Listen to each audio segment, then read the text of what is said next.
Hello viewers, welcome to my channel. So in this video we will discuss about the how खुद का data set कैसे create करना करेंगे, सिर्फ इतना ही। ठीक है, तो इसके लिए हमें क्या करना होगा। सबसे पहले एक बात मैं यहाँ पे बताना चाहता हूँ। यहाँ पे बहुत सारे लोगों को कंफ्यूजन था कि सर ये वेब वर्क क्या है। ठीक है, बहुत सारे 2-3 सब्सक्राइबर का ईमेल आया था कि भाई हमारा जो पूरा कोर्स है इसमें वेब वर्क की हमें कोई भी जरूरत नहीं। मैं यहाँ पे आपको क्लियर करना चाहूंगा। वेबवर्क एक मतलब शेयर बेस वाली लाइब्रेरी होती है जो सेम टेम्परेरी लाइब्रेरी की तरह होती है, लेकिन ये अलग है। ये हमारे जो कोर्स है उसका पार्ट नहीं। हमारा पार्ट सिर्फ वर्क लाइब्रेरी को समझना है एंड वो टेम्परेरी लाइब्रेरी वो सारा हमने डिस्कस किया है। एंड देन यहाँ से लेके यहाँ तक जो भी लाइब्रेरी है ये आपको परमानेंटली यहाँ पे दिखाई देगी। बट ये जो दो लाइब्रेरी है वो ये भी यहाँ पे आपको दिखाई देगी। बट जब आप सैश सेशन ऑन करते हो तो उसके साथ ऑटोमेटिकली ये दोनों लाइब्रेरी क्रिएट हो जाती है। हालांकि वेब वर्क को आप डिलीट कर सकते हो, आपने डिलीट की वो फिर भी क्रिएट हो जाएगी जब आप नया सैश सेशन ओपन करोगे। तो इतना आपको समझना है। ठीक है, और यहाँ पे बाकी लाइब्रेरी में डेटा सेट है, बाकी लाइब्रेरी एम्प्टी है, इतना आपको समझना है। एंड ये रीड ओनली होती है, मतलब यहाँ से सिर्फ डेटा सेट हम पुल कर सकते हैं। यहाँ पे अंदर जाके इन लाइब्रेरी के अंदर जो भी डेटा सेट है उनको हम एडिट या उसमें कुछ एक्स्ट्रा एक्टिविटी नहीं कर सकते, इतना आपको समझना है। ठीक है, सिंपल। हम चलते हैं अभी हमारे पॉइंट के ऊपर। हमारा पॉइंट क्या है, हम खुद का डेटा सेट कैसे क्रिएट करेंगे। फॉर एग्जाम्पल जब भी डेटा सेट क्रिएट करना होता है तो हमें नीड होती है डेटा स्टेप की। एंड डेटा स्टेप किससे स्टार्ट होता है, डेटा स्टेटमेंट। डेटा स्टेटमेंट में क्या क्या होता है, डेटा कीवर्ड के बाद अक्सर लाइब्रेरी प्लस डेटा सेट का नेम या तो डायरेक्टली डेटा सेट का नेम लिखा जाता है। ठीक है, यहाँ पे मैं डायरेक्टली डेटा सेट का नेम लिखता हूँ। मेरी चाहत है कि रामायणा नाम का एक डेटा में बनाऊं। ठीक है, अब स्टेटमेंट को एंड करने की बारी आ गई, मतलब सेमीकोलन देना। हर एक स्टेटमेंट जब सैस कंप्लीट कर लेगा तो वहां पे आपको सेमीकोलन देना है, बिकॉज सैस को अंडरस्टैंड हो जाता है कि यूजर ने यहाँ पे डेटा स्टेटमेंट कंप्लीट कर लिया है। उसके बाद आप नेक्स्ट स्टेटमेंट लिखोगे। अब डेटा सेट क्रिएट करने हो है तो सबसे पहले मैं वेरिएबल यहाँ पे डिफाइन करूंगा। वेरिएबल डिफाइन किए जाते हैं इनपुट स्टेटमेंट से। ठीक है, इनपुट स्टेटमेंट क्या कहता है सैस को, इनपुट स्टेटमेंट कहता है सैस को कि जो भी यूजर यहाँ पे वेरिएबल डिफाइन करेगा उनको कैसे रीड करना है, एंड उन वेरिएबल को भी यही क्रिएट करता है इनपुट स्टेटमेंट। ठीक है, मतलब क्या है, फॉर एग्जांपल मैं यहाँ पे एज लिखता हूँ एंड यहाँ पे हम सिंपल लिख देते हैं विलेज। आपको सिंपल यहाँ पे समझना है 3 टाइप के वेरिएबल। एंड इनपुट जो स्टेटमेंट होता है उसमें उसका एक्सप्रेशन ऐसा है, इनपुट लिख लीजिएगा var1 var2 and then semicolon. And यहाँ पे आता है इन फॉर्मेट। ये इन फॉर्मेट क्या है ये अभी आपको क्लियर हो जाएगा। ठीक है, सेमीकोलन तक पूरा हो जाता है इनपुट स्टेटमेंट। ठीक है, हमारे यहाँ पे हमने सिर्फ इन फॉर्मेट लिखा नहीं है, बाकी सब चीजें ठीक है। सबसे पहले मैं सेमीकोलन देता हूँ। यहाँ पे जो नेम होगा ना, name age and village 3 type के वेरिएबल है। ठीक है, वेरिएबल क्या होता है आपको सिंपल पता है। जब डेटा सेट बनेगा तो एक कॉलम बनेगा नेम नाम का। ठीक है, उसमें नेम की कुछ तो वैल्यू होगी, एज का कॉलम बनेगा। ठीक है, एज में एज की कुछ वैल्यू होगी। जो नेम वेरिएबल है उसका टाइप क्या है, नेम में कैसे टाइप का डेटा आएगा, वो आएगा कैरेक्टर टाइप का डेटा। इसीलिए हमें नेम के बाद देना होगा dollar sign, that's means informat. And informat means how to read data. SAS को बताना, डॉलर साइन अगर दिया तो ये सैस को बताता है कि हाउ टू रीड डेटा। भाई जो भी नेम में आएगा वो तुम कैरेक्टर टाइप का ही लेना, ऐसा आप समझो। समझने के लिए सिंपल है। तो सिंपल हम यहाँ पे क्या करेंगे, नेम के बाद देंगे डॉलर साइन। एंड नेम के बाद डॉलर साइन देना मतलब नेम में जो डेटा आएगा वो कैरेक्टर टाइप। एज के बाद कुछ भी ना देना, इसका मतलब बाय डिफॉल्ट अंडरस्टैंडिंग हो जाती है सॉफ्टवेयर को कि एज में जो भी आएगा वो नंबर टाइप का आएगा। ठीक है, इतना आपको समझना है। एंड देन विलेज के बाद डॉलर साइन देना, मतलब विलेज में तो कैरेक्टर टाइप का डेटा ही होता है। अगर आपको मैं रिकॉल कर दूं तो सैस ओनली नंबर्स को ही नंबर मानता है, नंबर छोड़ के जो भी है। जैसे ABC 102 है जो अल्फा न्यूमरिक है, इसको भी कैरेक्टर टाइप में ही आप स्टोर कर सकते हो, नंबर्स टाइप डेटा में स्टोर नहीं कर सकते। ऐसा भी डेटा वैल्यू अगर आपको स्टोर करवाना हो तो इस वाले टाइप में करना एंड इसका टाइप डॉलर से आप स्पेसिफाई करोगे, इतना मुझे समझाना था। तो इनपुट स्टेटमेंट आप समझ चुके होंगे। इनपुट स्टेटमेंट शायद डॉक्यूमेंटेशन कहता है कि इनपुट स्टेटमेंट क्या है। इनपुट स्टेटमेंट SAS को टेल करता है how to read data and assign the value for corresponding variable. Corresponding variable में पर्टिकुलर वैल्यू, जिस वेरिएबल के पर्टिकुलर वैल्यू है वो भी असाइन करता है, ऐसा कुछ है, ठीक है। बट मैं मेरी लैंग्वेज में आपको सिखाऊंगा ताकि आप सीख सको, ठीक है। अब यहाँ पे एंटर करते हैं। अब यहाँ पे ना एक स्टेटमेंट होता है डेटा लाइंस नाम का, ठीक है। अब ये डेटा लाइंस क्यों है, डेटा लाइंस का क्या मतलब है, ठीक है। अब आपको एक बात यहाँ पे समझनी बहुत जरूरी है। जो डेटा लाइंस है और डेटा स्टेप का लास्ट स्टेटमेंट होता है, ठीक है। मैं रन की बात नहीं कर रहा हूं यहाँ पे। जो रन के ऊपर जितने भी सारे स्टेटमेंट आते हैं ना, वैसी बात कर रहा हूं मैं। डेटा लाइन जो होता है वो डेटा स्टेप का लास्ट स्टेटमेंट होता है, ठीक है। इसके बाद जो भी आता है वो डेटा पोर्शन आएगा। क्या बोल रहा हूं मैं, डेटा लाइंस के बाद जो आएगा तो वो डेटा पोर्शन आएगा। वो तब तक होगा जब तक SAS को एक अकेला सेमीकोलन नहीं मिल जाता, ठीक है।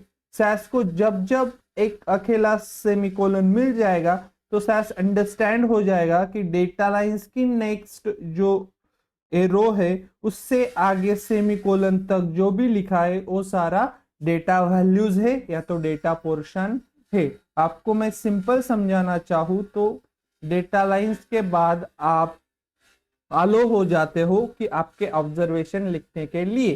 एंड आपको पता है ऑब्जर्वेशन एंड वेरिएबल मिलके ही एक डेटा सेट क्रिएट होता है, ठीक है। अब ऑब्जर्वेशन है तो ऑब्जर्वेशन की अलग अलग वैल्यू भी होगी। नेम के लिए एक अलग वैल्यू, फॉर एग्जांपल मैं नेम में राम स्टोर करवाना चाहता हूं तो आप सिंपल राम लिख लीजिएगा। एंड देन एक स्पेस देना जरूरी है, एटलीस्ट 1 पेज देना जरूरी, बिकॉज सॉफ्टवेयर को कैसे समझेगा कि नेक्स्ट वेरिएबल में नेक्स्ट डेटा आप इंपोर्ट करने जा रहे हो, ठीक है।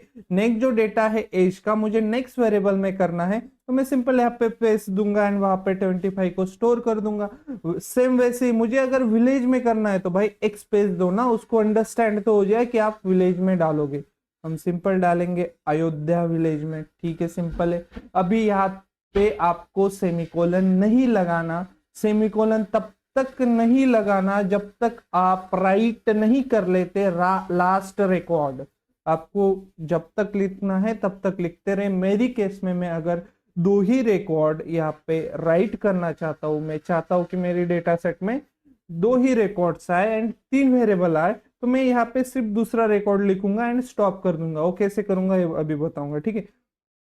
यहाँ पे लिखेंगे भारत जी का नाम और उनकी एज हम डाल देते हैं, ठीक है। एंड उनके विलेज का नेम, ठीक है, अयोध्या डाल दिया। अभी सेमीकोलन यहाँ पे नहीं देना, एक गलत हो जाता है। अगर आपने लास्ट रिकॉर्ड लिख लिया तो एंटर कीजिएगा, एक स्पेशल लाइन पे सेमीकोलन दे दीजिएगा, ठीक है। अब इसका मतलब ये हो गया कि a data lines and a semicolon, इनके बीच जो है ये सारा डेटा पोर्शन है, ठीक है, ये डेटा पोर्शन है।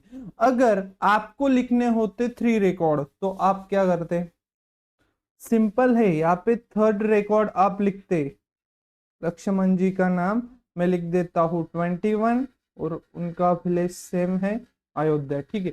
फिर आप सेमीकोलन लगाते लास्ट रिकॉर्ड लिखने के बाद, इतना आपको समझना है। जैसे लास्ट रिकॉर्ड लिख दोगे और उसके बाद आप लिखिएगा run statement. Run statement simply end of the data step को एंड करने के लिए रन स्टेटमेंट हमें लिखना होता है, ठीक है।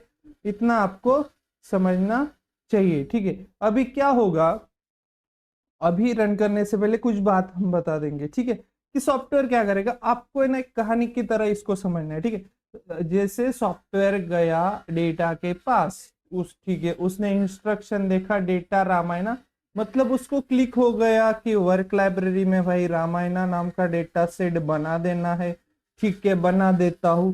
फिर आगे सॉफ्टवेयर ने देखा अरे अरे यूजर ने इनपुट लिखा है तो मुझे इनपुट के आगे क्या लिखा है वो भी पढ़ना है। तो सॉफ्टवेयर जाता है इनपुट के आगे, वो देखता है यार नेम लिखा है, नेम के बाद $साइन दिया है, अच्छा नेम में कैरेक्टर टाइप डेटा ही मैं रीड करूंगा, ठीक है। उसके बाद वो आगे चला, आगे चलकर एज को देखा, ठीक है, एज के बाद कुछ नहीं दिया, उसका मतलब वो समझेगा कि एज में मैं सिर्फ नंबर टाइप ही डेटा रीड करूंगा। ठीक है, अगर नंबर टाइप नहीं मिला तो उसे मिसिंग बोल दूंगा, ऐसा समझो।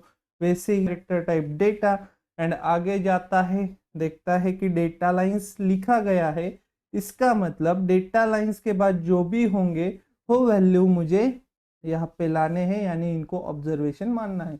जैसे ही सॉफ्टवेयर डेटा लाइंस के बाद एंटर करता है तो फर्स्ट वैल्यू और देखता है, अगर कैरेक्टर टाइप डेटा है तो सिंपल नेम में स्टोर करवा देगा।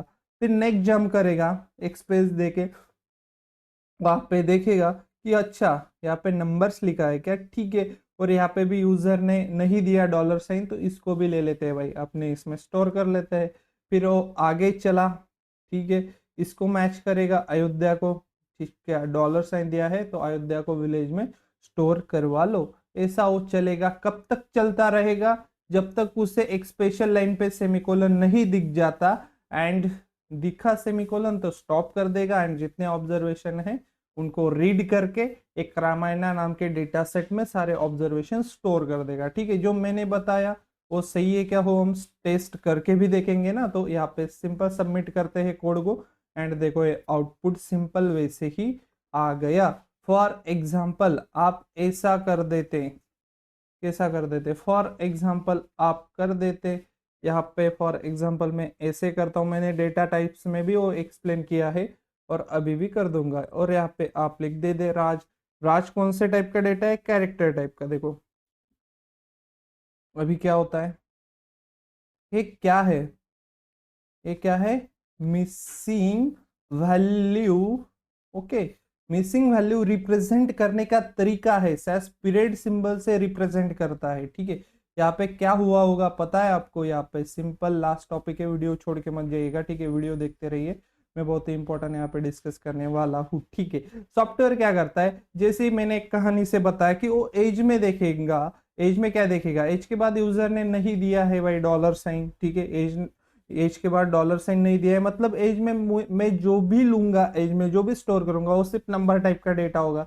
बट जैसे ही जो सॉफ्टवेयर है वो इसके पास आता है, ठीक है, इस राम को नेम में स्टोर करने के बाद, तो वो देखता है कि करस्पॉन्डिंग एज में कैरेक्टर टाइप डेटा है, बट यूजर ने तो मुझे age a number type define किया है, तो वो नंबर नहीं खोज पाता पर्टिकुलर इस पॉइंट पे। अगर जिसको जो कहा गया है वो खोज नहीं पाएगा तो उसे वो मान लेगा मिसिंग, जो नहीं मिला उसे मिसिंग बोलेगा, एंड सिंपली पीरियड प्रिंट करके आगे चला जाएगा, एंड विलेज में विलेज की वैल्यू स्टोर कर देगा, and then Bharat and all a same करेगा। ठीक है, सेम वैसे ही जैसे मैंने बताया, आउटपुट में पीरियड सिंबल आया। बट यहाँ पे एक बात आपको याद रखनी है, डेटा टाइप्स में बताया था कि जो एज, ये जो डेटा टाइप से नंबर टाइप का, इसमें आप कैरेक्टर नहीं स्टोर कर सकते, मतलब सॉफ्टवेयर नहीं लेता, मिसिंग मानता है।